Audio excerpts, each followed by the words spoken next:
जी शुक्रिया। वो तो अल्लाह बेहतर जानता है कौन किसका मसला हल करने में मामून हो सकता है। आपको अपने इल्म पर गुमान नहीं है, ये बहुत अच्छी बात है, लेकिन मैंने आपके इल्म से इस्तिफादा किया है।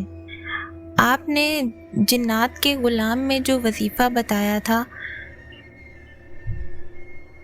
इसकी पढ़ाई के बाद ही मैंने अपनी जुलेखा को पाया था। आपकी कहानी और इल्म मेरे लिए नाफे साबित हुई थी। बहरहाल मसाइल भी साथ साथ चलते हैं। मैं समझता हूँ आपके तवस्सुल व रहनुमाई से मुझे एक रास्ता मिला और मैं कामयाब हो गया। मैं शायद अब भी आपसे राब्ता ना करता, लेकिन जब मैं बहुत आजिज़ आ गया तो किसी के मशवरे पर इस्तिखारा किया है। इस्तिखारा की रात मैंने ख्वाब में देखा कि एक अजीबो गरीब इंसान आपकी किताब पढ़ रहा है और साथ साथ चक्कर पारे बांट रहा है। मैं इस बंदे के पास से गुजरता हूँ और इससे शक्कर पारे मांगता हूँ तो वो मेरे मुंह पर थूक देता है और फिर इसकी किताब यानी जिन्नात का गुलाम से पीटना शुरू करता है। इस दौरान मेरी आंख खुल जाती है। मैं क्या देखता हूँ, आपकी किताब जो शेल्फ में रखी थी मेरे सीने पर पड़ी है और मेरे पूरे बदन का जोर जोर दर्द कर रहा है। मुझे इस ख्वाब की ताबीर तो मालूम नहीं है, लेकिन मैंने जब बेगम को ये ख्वाब सुनाया और फिर किताब और दर्द का वाक़या सुनाया तो उसने आपसे फौरी राब्ते का मशवरा दिया। ओह या अल्लाह, मुझे माफ़ करना। मैं इनकी बात सुनकर घबरा गया। मेरे भाई, अल्लाह आपको और मुझे भी हर तरह के इम्तहान से बचाए, आमीन। भाई, हम लोग आज इधर लाहौर डिफेंस में आए हुए हैं। मेरा एक घर इधर भी है। अगर आप मुनासिब समझें तो मैं आपको गाड़ी भेज देता हूँ, आप मेरे घर तशरीफ़ लाएं। ये मेरे लिए इज़्ज़त की बात होगी। मैं खुद भी हाजिर हो सकता हूँ आपके ऑफिस में, लेकिन मैं बेगम और बच्चों को भी आपसे मिलवाना चाहता हूँ। बाबर हुसैन की गुफ्तगू ने मुझे परेशान कर दिया था। इन दिनों वैसे भी मैं दाता दरबार पर बाबा जी के अता करदा एक इल्म से जान छुड़वाने के लिए दुआ करने जाता था। इस अजीबो गरीब इल्म ने मुझे अब परेशान कर रखा था, लिहाजा मैं इन उलूम से कोई फ़ायदा उठाना ही नहीं चाहता था, तो इसलिए निजात ही बेहतर थी। इत्तेफाक ये हुआ, उसी रात मुझे एक असाइनमेंट पर शहर से बाहर जाना पड़ गया। रात भर सफ़र में रहने और सुबह सवेरे असाइनमेंट मुकम्मल करने में खासा वक्त लग गया।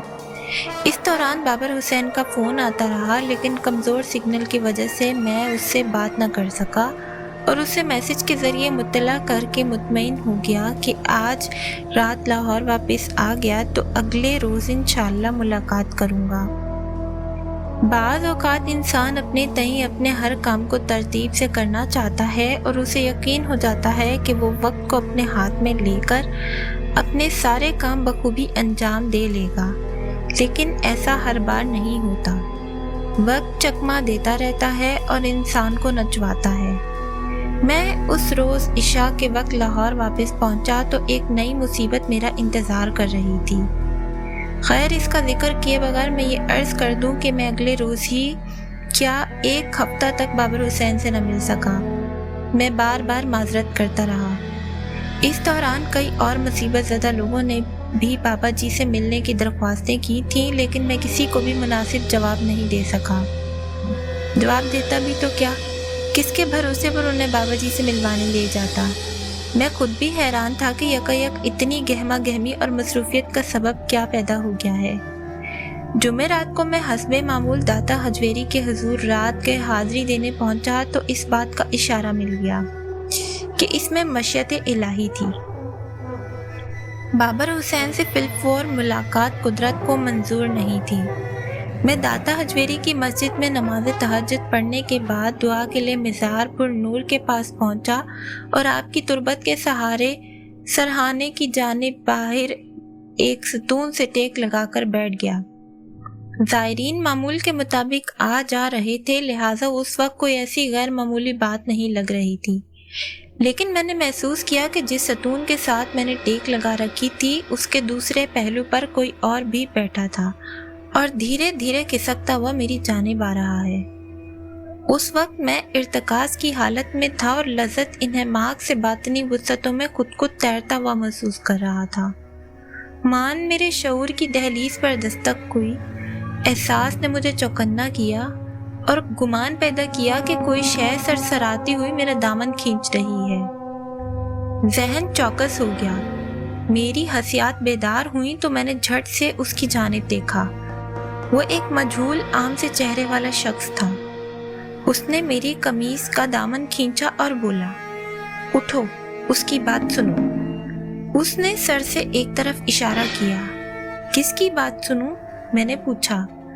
उसने एक 4 इंच लंबा कील अपनी जेब से निकाला, उस पर कुछ पढ़ा और मुझे देकर बोला, वो उधर कूलर के पास बैठा है, ये कील उसके सर में ठोंक दो। क्या मतलब? मैं क्यों ये काम करूं? मैंने अपना दामन छुड़वाया और पीछे हटा। कौन हो तुम? उसने महज दांत निकाले और कील जबरदस्ती मेरे हाथ में पकड़ा दिया, और फिर इतनी जल्दी में वो अपने कपड़े समेट कर उठा के मैं उसे देखता रह गया। कील हाथ में लिए मैं शुश्तर था। कील किसकी खोपड़ी में ठोकने की बात करके वो चला गया था? ये क्या मुअम्मा था? बहरहाल मुझे एहसास हो गया कि उस पुरअसरारियत के पर्दे के पीछे कुछ न कुछ होगा। मैंने हिम्मत की और कूलर के पास जाकर एहतियात से पानी पीने के लिए खड़ा हो गया। पानी का गिलास भरा और तिरछी नज़रों से उसके अक़ब में देखने के लिए दबे पांव चला गया, मगर कोई न था वहाँ। मैंने पानी पिया और सोचा ये मजहूल सा शख्स यकीनन कोई दीवाना ही था। उसे पुरअसरार समझना महज वाहिमा था। वैसे भी हम जैसे लोग आम मज़ारात पर भी फातह और दुआओं और मन्नतों के लिए जाते हैं तो हर कोई वहाँ किसी करामत और अनहोनी वाक़े का मुंतज़िर होता है।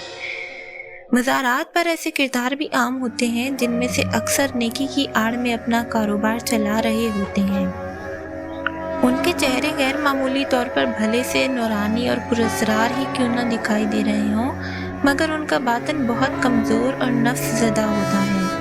वो ज़ायरीन की अकीदत लूट लेते हैं और उन्हें मरूब व मुतासिर करने के लिए इस तरह से गुफ्तगू फरमाते हैं कि अच्छा भला इंसान महज किसी बद्दुआ या किसी मौके के ज़ाया हो जाने के खौफ से घबरा कर उन्हें अजीम हस्ती समझने पर मजबूर हो जाता है, और इस पर फ़ख्र करता दोस्तों अजीज़ों को भी बताता फिरता है। मगर मैं जान गया था कि बुज़ुर्ग हस्तियाँ इन शौकदाबाजियों का लिबास नहीं पहनती। वो चिकनी चुपड़ी बातों से अपने साइलीन व ज़ायरीन को मुतासिर नहीं करती, बस इनके बातिन के स्विच पर हाथ रख देती हैं, इनके कुलूब में ज़ौक़ व शौक़ आन कर देती हैं, इनकी मनाजात अपनी झोलियों में भरकर बारगाह इज़्ज़ती में सिफारिश करती हैं, और इनके मुहिबान का दामन नूर से भर जाता है। मैंने कील को वहाँ फेंकना मुनासिब न समझा और सोचा अगर यहाँ फेंक दिया तो किसी का पाँव ज़ख्मी हो जाएगा। इस दौरान इज्तिमाई दुआ का वक्त हो गया।